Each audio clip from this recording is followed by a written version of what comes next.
Boa tarde, quarto ano. Agora nós iremos iniciar a correção que eu deixei no caso, mas é continuação da nossa aula, tá? De geografia, PH2 e vamos que vamos. E ficou assim, né, meus amores? Vou deixar para vocês, vou dar um zoom, que assim vocês também podem olhar, ó. Esse zoomzinho aqui. Dá um pause e copia. Dá um pause e copia, tá bom? E vou fazer o mesmo no outro lado, que fala sobre a capital. Você vai dar um pause e vai copiar, porque, gente, não vai dar pra ficar deixando assim. E agora lá embaixo. Perfeito? Número 2. As cidades que já foram capital do Brasil, no caso Salvador e Rio de Janeiro, hoje fazem parte de quais estados? E aí, como vocês podem ver, a resposta é a letra D. Bahia e Rio de Janeiro. Página 75. Os municípios e a participação da população. Como a população participa de um município? Vamos ver em quesito de cuidados, de compromissos, de saber organizar e administrar o município. Aí ele fala o seguinte: a população de um município pode participar da sua administração de várias formas, mas entre elas, né, gente, tem a eleição. E quem participa da eleição de um município? Só o prefeito e os vereadores. Então, o prefeito, que é o chefe do poder executivo, em sua esfera municipal, é o responsável por administrar os interesses do município em conjunto com a Câmara Municipal, formada pelos vereadores. Além disso, todos os serviços prestados à população, como limpeza pública, iluminação, administração dos hospitais, escolas, são coordenados pelas secretarias municipais. Ou seja, tudo isso faz parte do que o prefeito pode organizar. Coloca um parêntese em todo esse parágrafo ou pode sublinhar tudo, fica a critério de vocês, tá? Outra forma de se envolver na política do município é pela participação de algum dos conselhos municipais. Então, vamos lá. Eles podem ter vários temas, como saúde, educação, meio ambiente, juventude. Neles é possível debater, questionando a implementação de políticas públicas a sugerir novas ações para a melhoria do município. Ou seja, você vai lá, eu quero falar sobre a estrutura da escola Zequinha. A estrutura da escola Zequinha está caindo e nós precisamos de ajuda. Então, vamos fazer assim, vamos fazer uma obra. Vamos fazer assim, é melhor dar acesso a algumas crianças, assim, que não têm ainda acesso. E aí você vai mandar esse arquivo para quem é responsável, tá? No caso, para a Secretaria Municipal. Relacione cada item a um ramo de atuação. Lembrando, gente, que lá naquelas duas bolinhas, ele fala exatamente o que o prefeito faz. Que o prefeito, ele possui múltiplas funções, como a gente estava falando, ele faz várias coisas, todas elas relacionadas à preservação e melhoria do município, bem como o bem-estar dos seus cidadãos. Aquelas idosas que fazem atividades na rua, também é função dele, por causa que ele tem que cuidar de alguma forma da nossa saúde, educação e tudo mais. Vereadores tem como função criar e extinguir é exonerar, é tirar, e emendar leis de acordo com o interesse do público. Por exemplo, temos aí o Dia dos Avós, que está para chegar, né? Então, o Dia dos Avós é comemorado tal, e a sociedade ali que mora, por exemplo, o povo que mora na Zona Oeste acha que essa data deve ser comemorada com festividade. Quem vai verificar isso são os vereadores, tá? De acordo com o ambiente onde eles vivem. E agora vamos fazer o exercício. E ficou desta forma: Conselho Municipal, Secretaria Municipal e Câmara Municipal. Bom, responsável pela coordenação dos serviços prestados à população é quem? A Secretaria Municipal. Local onde os vereadores criam, extinguem e emendam é a Câmara, porque o Conselho Municipal é onde se reúnem. Lugar onde são debatidos temas específicos pela população, aí sim, agora é o Conselho Municipal. Vamos para a página 76. Adoro! Vários mapas. Vários não, né? Infelizmente. Onde se iniciou a ocupação portuguesa no Brasil? Fácil. Muito fácil. No litoral, com a fundação de povoados e construções de engenhos de cana-de-açúcar. Né? A atual capital do Brasil, Brasília, foi construída durante o governo de Juscelino Kubitschek e foi inaugurada em 1960. Antes dela, quais foram as outras capitais do nosso país? Na época, né, antes nós tínhamos duas capitais, como está aqui, Salvador e Rio de Janeiro. Siga as orientações para colorir o mapa e depois complete com legenda. Você vai pintar de verde toda a região norte, de amarelo toda a região nordeste, de vermelho toda a região sul, de laranja toda a região centro-oeste e roxo toda a região sudeste.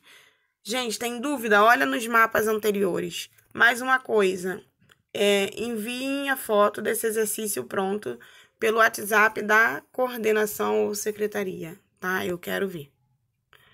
77. Vamos testar? É o governante de município. Quem é?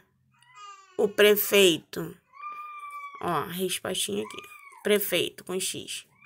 O estado da Paraíba está localizado na região norte, nordeste, sudeste ou sul? Sudeste não é, que é onde nós estamos. Nordeste. Paraíba, não tem como errar. Fazem parte da região sul dos estados, os estados. Letra D, Rio Grande do Sul, Santa Catarina e Paraná. E para concluir, você estudou que o Brasil é o quinto maior no mundo de extensão territorial. Na América do Sul, o Brasil não tem limites com Chile e Equador. Vamos passear lá. O Tratado de Tordesilhas foi o primeiro conhecido na América. A ocupação portuguesa na América começou pelo litoral. Para compreender, estudar e administrar um país, o Brasil foi dividido em 5 regiões, né? Facinho essa parte. Brasília foi planejada e construída durante o governo de Juscelino Kubitschek. Esse cara era muito inteligente. E o Brasil possui governantes escolhidos pelo povo, responsáveis por administrar capitais, administrar municípios e estados do nosso país, ok? 78, ainda não fechamos ainda. Características da população brasileira. O que vocês estão observando nas imagens aí? É uma festa típica, né? Não é aqui no Rio. Essa é a cidade de Olinda, em Pernambuco, né? E tá todo mundo se divertindo aglomerado, coisa que a gente não faz mais. Desculpem. E o que as pessoas estão fazendo? Estão se divertindo. É um carnaval, viu? Carnaval de rua. Como são as pessoas que aparecem na imagem? São diferentes fisicamente. Cada uma tem sua característica própria, né? Na sua opinião, As ruas de Olinda ficam assim no carnaval há muitos anos. Ou o público foi aumentando com o passar do tempo? Gente, com certeza a população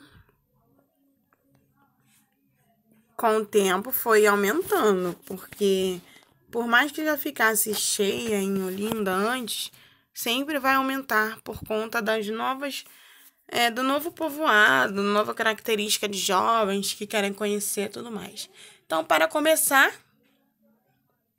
nós temos aí 5 pessoas diferentes, com características diferentes.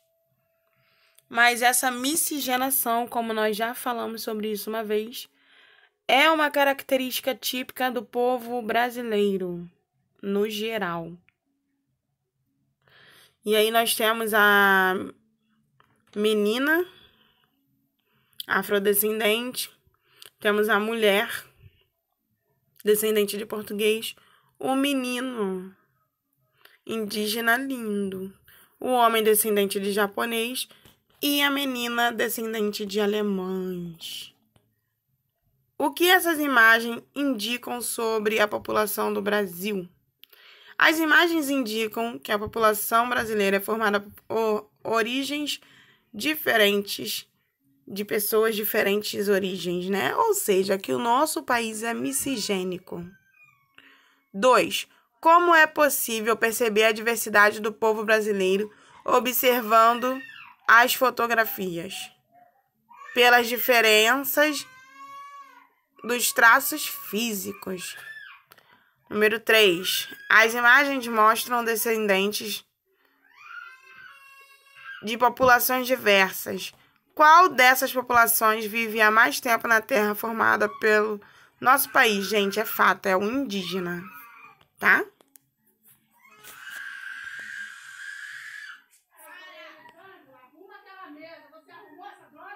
A composição étnica. O Brasil é um país miscigenado, ou seja, a população brasileira é formada pela mistura de vários povos diferentes de diferentes etnias. De modo geral, podemos fazer a composição étnica brasileira atual de origem principalmente em 3 grupos. Sublinhe isso: indígenas, negros africanos e brancos europeus. Ponto. Os indígenas habitavam o Brasil antes da chegada dos portugueses. Os negros africanos foram trazidos à força para trabalho escravo. Posteriormente, vieram também os outros europeus, tanto os orientais, latinos-americanos e outros mais. A mistura desses diversos grupos provocou uma grande diversidade na população brasileira, presente em nossos costumes e características físicas. Observe a tabela abaixo, que mostra toda essa composição étnica brasileira, de acordo com o IBGE, como nós já falamos, que é o que gosta de estudar, é o que o órgão que estuda, né? Algumas coisas. Brasil, cor, raça, população em 2017. E tá aí. Brancos, 91 milhões de pessoas. Pardos, 82 milhões de pessoas. Pretos, 15 milhões de pessoas. Amarelos, 2 milhões de pessoas. Indígena, 817 mil pessoas. Infelizmente, os indígenas hoje são uma população bem pequena. Página 81. Com base nos dados da tabela da página anterior, responda: qual cor ou raça tem menor participação na composição atual da população brasileira? Caramba, acabamos de falar sobre isso. Os indígenas. Letra C. Em sua opinião, porque há um grande número de pardos na população? A resposta, como vocês estão vendo, é pessoal, tá? E número 2. Observe a pintura abaixo, em sua opinião, o que ela pode revelar sobre a formação da população brasileira. Aí mostra, né, gente, a miscigenação. Gotinhas de saber, vou deixar para vocês lerem. E vamos para a página 83. A página 83 será lida na próxima aula. Um abraço.